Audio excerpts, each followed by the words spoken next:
Blood shimmered in the August sun like tiny mirrors scattered across the dusty road outside Weaverville. The desert heat pressed down heavy and merciless, and the only sign of life was a faint rise and fall of Penelope James's chest as she lay broken on the hard earth. Her once white dress was torn, stained with dirt and blood. Her honey blonde hair, tangled and matted, clung to her bruised face. Every breath hurt. Every blink blurred the world until it threatened to go dark again. Hoofbeats echoed somewhere far away. At first they sounded like a memory, a dream mixed with pain, but they grew louder. Xavier Hayes slowed his chestnut mare, narrowing his eyes at something lying ahead on the empty trail. At first he thought it was discarded cloth, then a bundle, then a body. And when he rode closer, he saw the truth. A woman hurt so badly she looked carved out of suffering itself. He swung down from his horse in one fast motion. Dust rose around his boots as he knelt at her side. "Good Lord," he whispered, taking the bruises, the blackened eye, the way she tried to breathe through broken ribs. He soaked his bandana with water from his canteen and gently cleaned the blood from her face. Her eyelids twitched. She stirred. Her breath hitched, and she tried to crawl away, fear shaking through her weak body. "Easy now," he said softly, both hands raised. "I'm not here to hurt you. You're safe." Her voice cracked like dry twigs. "Please." That one word nearly broke him. He could hear the desperation in it, the fear, the pain of someone who had been hurt by hands that meant real harm. Xavier swept one arm under her shoulders and the other beneath her knees, lifting her slowly, carefully, as if she might shatter in his grasp. She winced but did not fight him. She couldn't. "I've got a ranch 5 miles from here," he murmured. "My housekeeper will tend to you. Lean back against me, miss. You're not alone now." Her head fell against his chest as he lifted her onto the horse. She drifted in and out of consciousness while he kept one arm around her to steady her, guiding the mare at a gentle pace. His jaw clenched tighter the longer he rode. Someone had done this. Someone had beaten this woman and left her to die like she was nothing. Pine Creek Ranch appeared as the sun dipped behind the mountains, lighting the sky in gold. Xavier kicked open the gate, urgency pushing him faster. "Mrs. Finch," he shouted as he carried Penelope toward the house. "Mrs. Finch, get out here." A stout woman in her 50s burst through the door. "Merciful heavens," she exclaimed when she saw Penelope's battered face. "Bring her inside, quick now." Xavier laid the injured woman on the spare bed. Mrs. Finch pressed a hand to Penelope's forehead and sighed sharply. "She's feverish, ribs cracked, covered in bruises. Someone did a terrible thing to her." Xavier's anger simmered deep in his chest. "Will she make it?" "With rest, she should," Mrs. Finch said. "But she's hanging by a thread right now. Fetching Doc Wilson may be needed if the fever doesn't break."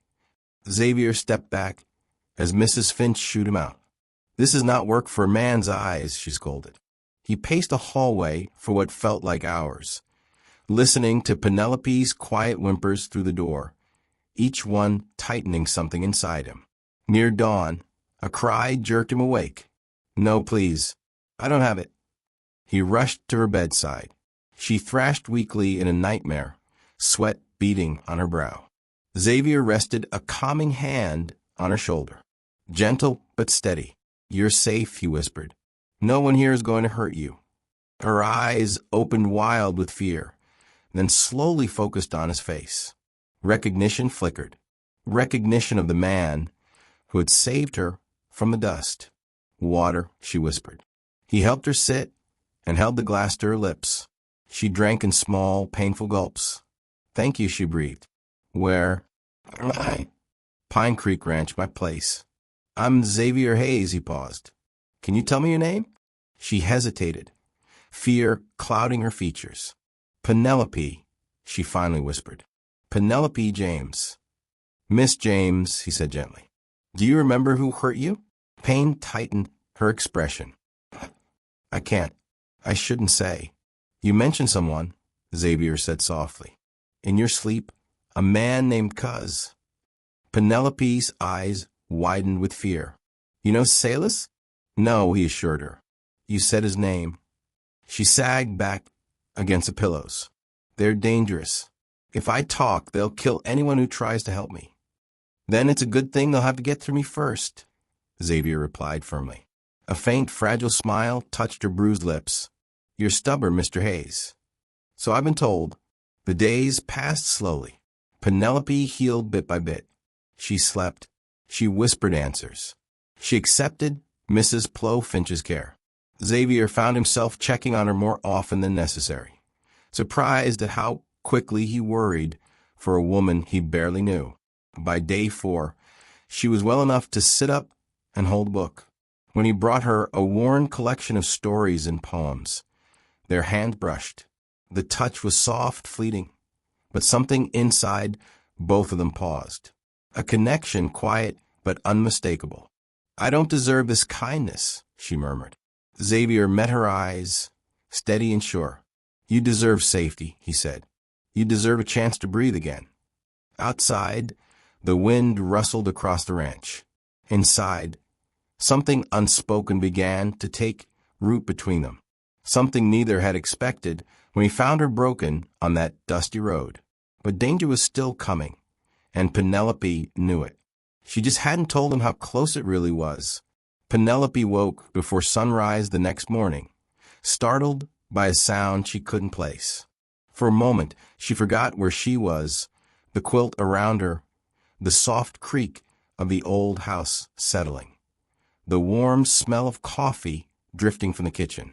Then the memory of the dusty road and Xavier lifting her from the dirt came rushing back. Her ribs ached fiercely as she sat up, but the pain was nothing compared to the fear that tightened inside her. She looked toward the window. The ranch looked peaceful, safe, touched by early morning light.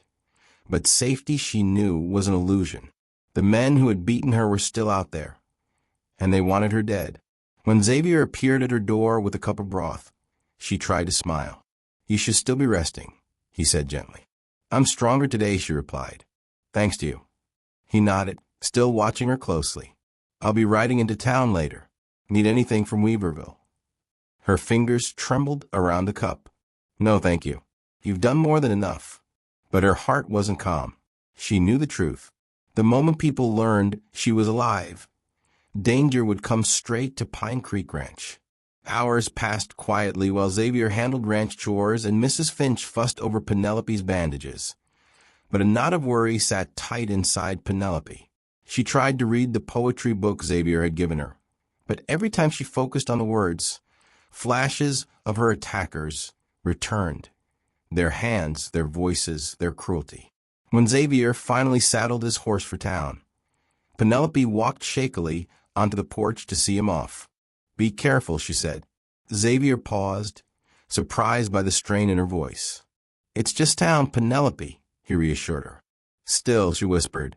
He tipped his hat and rode out, unaware of the storm waiting in Weaverville. The trip was routine. He picked up mail, bought supplies, visited the bank. But when he passed the community board, something stopped him cold. A wanted poster, a rough sketch of a woman. The name beneath it made his stomach twist. Penelope James, wanted for theft and murder. Xavier felt the world tilt. Penelope, the beaten woman he'd rescued, was accused of killing a wealthy banker in Sacramento. The poster claimed she stole $5,000 and fled. That can't be right, he muttered, snatching the poster from a board. Still shaken, he stepped into the sheriff's office to test the waters. Any news about trouble on trails? Xavier asked casually. Sheriff Doyle shook his head. Nothing unusual. What about Sacramento? The sheriff gave him a long look. Heard a banker was killed. Messy deal. Woman involved. Xavier forced himself to nod politely before leaving. But the moment he stepped outside, he breathed hard. This changed everything. Yet something inside him refused to believe she was a criminal, not after what he'd seen in her eyes. He rode home fast, his heart pounding harder with every mile. When he reached the ranch, Penelope was sitting on the porch, wrapped in a quilt. her face turned toward the setting sun. She looked peaceful, almost hopeful, until she saw the folded paper in Xavier's hand. Her fingers tightened on the chair. "Where did you get that?" Xavier unfolded the poster slowly. "Town notice board. Care to explain?" All color drained from her face. She swallowed hard, looking as if she might faint. Her voice shook. "You weren't supposed to see that." "I already did," Xavier said, "and I need the truth." For a long moment, Penelope stared at her hands. Then she looked up. "I didn't kill anyone," she whispered, "but I am being hunted." Xavier waited quietly. Penelope took a shaky breath. "Sis Blackwell, the man I worked for, was stealing money from his clients. I found proof. When I confronted him, he threatened my life. He said no one would ever believe a woman over a banker." She squeezed the quilt tighter, as if holding herself together. "I gathered records, notes, everything to expose him. But he found out. Reed Tucker, his partner, came with him. They attacked me. I escaped with the documents, but Tucker found me later. He shot Sis to take the money and pinned it on me." Xavier felt rage rising like heat in his chest. "So Tucker and his men beat you and left you to die?" She nodded, tears shining in her eyes.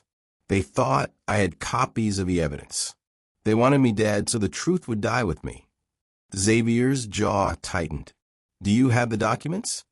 "They're hidden," she whispered, "somewhere safe." Silence stretched as Xavier weighed everything she said. Her trembling hands, her bruised skin, her fear. She was telling the truth. He could feel it. "You should leave here," she said suddenly. "Before they find out you helped me. They'll kill you, Xavier." He stepped closer, shaking his head. "I'm not sending you away, and I sure as hell won't let men like that decide my choices. You're staying here until you heal." Her breath caught. "Why would you risk yourself for me?" Xavier didn't answer right away. He didn't know how to put it into words. The way she'd stirred something in him that had been asleep for years. Finally he said, "Because you're worth saving, and because nobody deserves what they did to you." A soft, grateful smile appeared on her bruised face. A smile full of quiet hope. For the first time since he found her on that dusty road, Penelope didn't feel like a hunted animal. She felt seen, protected, safe. But danger was already closer than either of them realized. Tucker wasn't done hunting, and soon he would arrive in Weaverville. The tension in the air grew thicker with every passing hour. Penelope could feel it like a storm pushing against the walls of Pine Creek Ranch. She slept lightly, waking at every creak, every distant sound of hooves in her memory.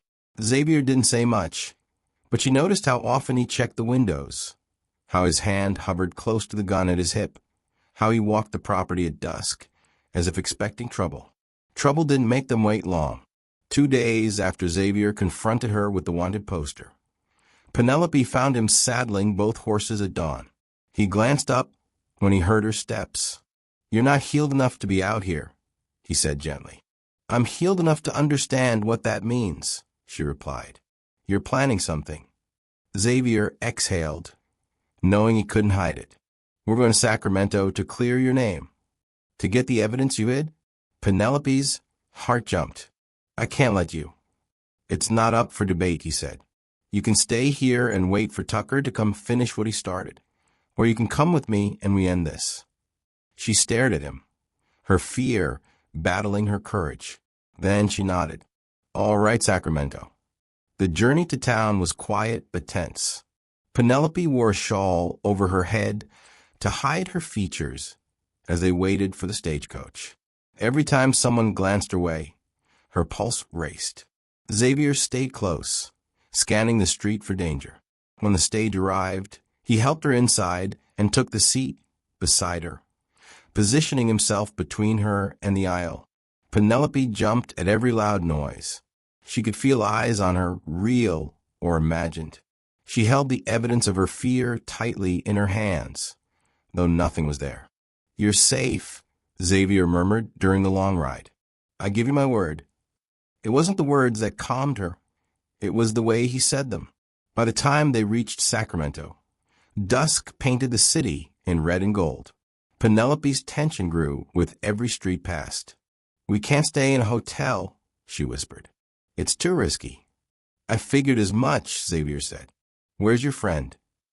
"My friend Clara works at the hospital. She's the only one I trust." They rode to Sacramento General Hospital, where they found Clara Bennett, a slender woman with tired eyes and a steady voice. The shock on Clara's face when she saw Penelope was quickly hidden by her training as a nurse. "Penny," Clara gasped, pulling her into a hug. "You're alive." "Barely," Penelope whispered. Xavier introduced himself, but Clara already seemed to understand. She ushered them into a quiet room, where Penelope told the truth, from the embezzlement she uncovered to the night Tucker killed Cella Blackwell, to the beating that nearly ended her life. Clara, with her sharp instincts, didn't hesitate. "What do you need from me?" "I hid the documents," Penelope said, "in the cathedral behind a loose panel in the confessional." Clara blinked. "A church, Penny?"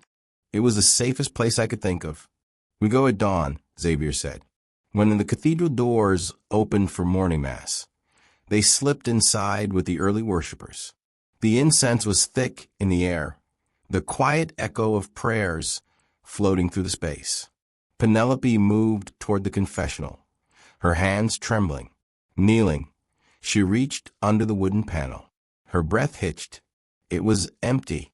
"They found it," she whispered, terror spreading across her face. They found everything. A shadow blocked the light behind them. "Well now," a smooth voice said, "looks like you're missing something." Penelope's blood went cold. Reed Tucker stood there with two armed men. He held the leather portfolio, the evidence under his arm. His lips curved into a cold smile. "You're more troubled than you look, Miss James. My men swore you wouldn't survive. Yet here you are."